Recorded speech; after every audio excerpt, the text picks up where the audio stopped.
So it's Thanksgiving 2011, and I'm not sure why I want to share this story now, but I just started thinking about it. Years ago, back in the 70s, I had a great friend, Dan Loshak, and we haven't seen each other in a long time, but I think we're still good friends. Anyway, I kept bothering him back in those days to go camping with me, to go backpacking, encourage him to go out into the woods and spend the night in a tent and all that stuff.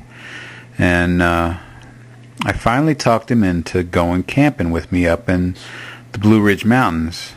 And I brought a backpack. I borrowed a backpack from a friend and had a tent and sleeping bags and so on, and enough food for one night. So we find this spot, and there's a trail, and Dan and I hike down. It's a beautiful day, and I take him down to this trail and keep on hiking, and we find this, my God, it looked like a perfect campsite in the Blue Ridge Mountains.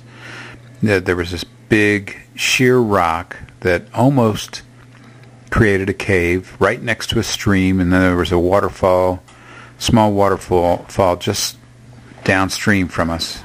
So it was beautiful. So we decided that's where we're going to camp for the night. We're just going to stay up there for one night. And at the time, I just had one of the pup tents, a small tent that would hold two people, and it was the kind that you had basically two poles that created a V, and then you had cords that, rope that came out to the side that pulled the sides out, and you put stakes down to pull it out. So I'm in the process of putting up this tent, and I'm totally into it. I want to be the guy that, Dan can rely on, so I'm putting the tent up. And while I'm putting it up, I hear Dan say, "Greg, it's a bear." And I'm thinking he's joking because Dan's a smart ass just like I am. And I went, "Yeah, right, Dan." And he goes, "No, Greg, it's a bear," like that. So I take notice and turn around, and sure enough, here's a bear sniffing the air maybe 20, 30 feet from us. And I'm supposed to be the one that knows what to do, and I really don't. And I say, "Let's run across the other side of the stream." So we jump across the other side of the stream, and Dan's asking me, "What are we supposed to do?" Well, in the meantime, the bear walks down into our campsite where I was setting up the tent, and I had food in my backpack, which I borrowed from a friend, and the bear grabs the backpack with his mouth and starts dragging it away. And I'm getting pissed because it's not my backpack. So I start yelling, and I pick up rocks and start throwing the rocks at the bear. And the bear kind of backs off, and he runs away like a dog would if you yelled at him, and then all of a sudden he turns around and has this look on his face like, "Wait a minute, I'm a bear," like that. And he comes back to the backpack and really starts jerking at it and just pulling it away like, "Rawr, rawr, rawr, rawr," like that.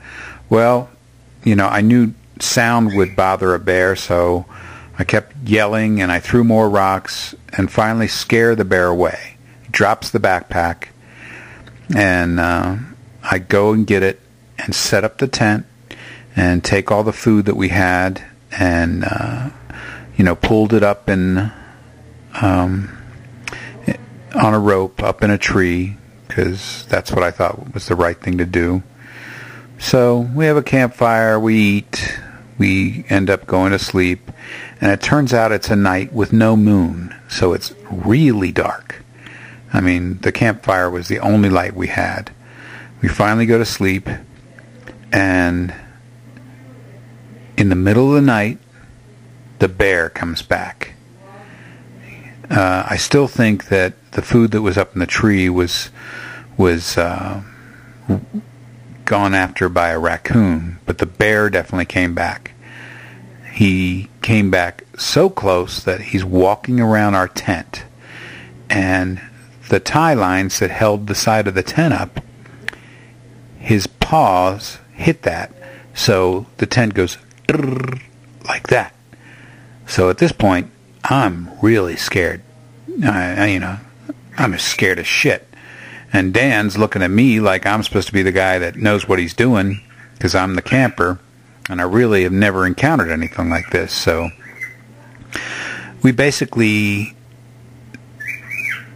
laid in that tent, looking at the front door of the tent, and then I started thinking to myself, like, what the hell am I looking at the front door? Like, if the bear's going to come after us, he's going to come through the front door. No, he's going to come through the side, or so. Our heads are to the back of the tent, and he could have come in at any place. So I'm really scared. But eventually the bear wanders off. He doesn't come back. But I don't think either of us slept another wink that night. And there was so much time before the sun came up, and time goes by. Finally, you sort of see light hitting the side of the tent, and the sun's coming up, and there's light, and there's like I don't know about Dan, but I know for myself there was a sigh of relief. But I sit up in my sleeping bag. Dan's still laying down, and I go to open up the front door of the tent, and Dan goes, "You out there, bear?" Like that. And I'll never forget that. He just kind of went, "You out there, bear?" And it made us both laugh, but the fact was, it was a very, very scary night. But my guess is that was, I know that was the first time Dan had ever gone camping, and my guess is it was the last time that Dan ever went camping. And I really feel responsible for that, because I just wasn't prepared to protect him from a bear. And I was scared as shit, because it was a pretty big bear, and to see him tearing away at that backpack that I'd borrowed, and the only reason he didn't take it away is because it wasn't my backpack, and I couldn't let it go away. So anyway, that is the bear story about Dan Loshak and I.